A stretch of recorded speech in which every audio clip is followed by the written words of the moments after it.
School চলাকালীন ক্লাসরুমেই রান্না বান্না, স্কুলের ক্লাসরুমে যাত্রা দলের রান্না খাওয়া থাকা। পিংলার ধনেশ্বরপুর চণ্ডী প্রাথমিক স্কুলের ঘটনা। অভিযোগ যে স্কুল চলাকালীনই ক্লাসরুমে যাত্রা দলের লোকজন রান্না করে খাওয়া দাওয়া করেন। আমাদের সঙ্গে রয়েছেন প্রতিনিধি দিগ্বিজয়। দিগ্বিজয়, স্কুল টাইমে কি করে ক্লাসরুমে রান্না বান্না চলছে, থাকা খাওয়া চলছে, প্রধান শিক্ষক কি বলছেন? দেখো, প্রধান শিক্ষক যেটা জানাচ্ছেন যে তিনি বিষয়টি জানতেন না। স্কুলের যিনি সভাপতি রয়েছেন বা এলাকার পঞ্চায়েত সদস্য, তিনি দায়িত্বে ছিলেন এবং তিনি ওই যাত্রা দলের লোকজনকে থাকা খাওয়ার অনুমতি দিয়েছিলেন। এই নিয়ে যখন একটা ভিডিও ওই পিংলা এলাকায় ভাইরাল হতে শুরু করে, তখন কিন্তু এলাকার মানুষজন স্কুলে এসে প্রধান শিক্ষককে অভিযোগ জানায় এবং অভিযোগ জানানোর পরেই প্রধান শিক্ষক জানান যে আমার বিষয়টি জানা ছিল না,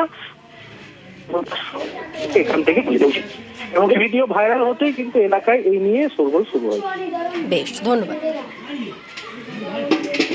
ভিসি কমিটির সভাপতি তিনি দিয়েছিলেন, কারণ ওনার কাছে আর্জি জানিয়েছিল যে যাত্রাপার্টি এখানে যে আছে একজন প্রতিনিধি স্থানীয়, তিনি ওই তাদের জায়গা পাচ্ছিল না নাকি ওই খাওয়া দাওয়া এবং একটু ড্রেস ফ্রেস চেঞ্জ করার জন্য। তো আমাদের একটি খালি স্টোরেজ রুম ছিল, সেই রুমটিতে তারা আশ্রয় নেয় এবং তারা রান্না খাওয়া করেছিল।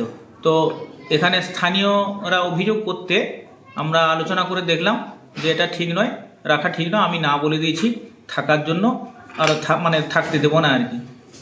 ওনারা চলে যাবে।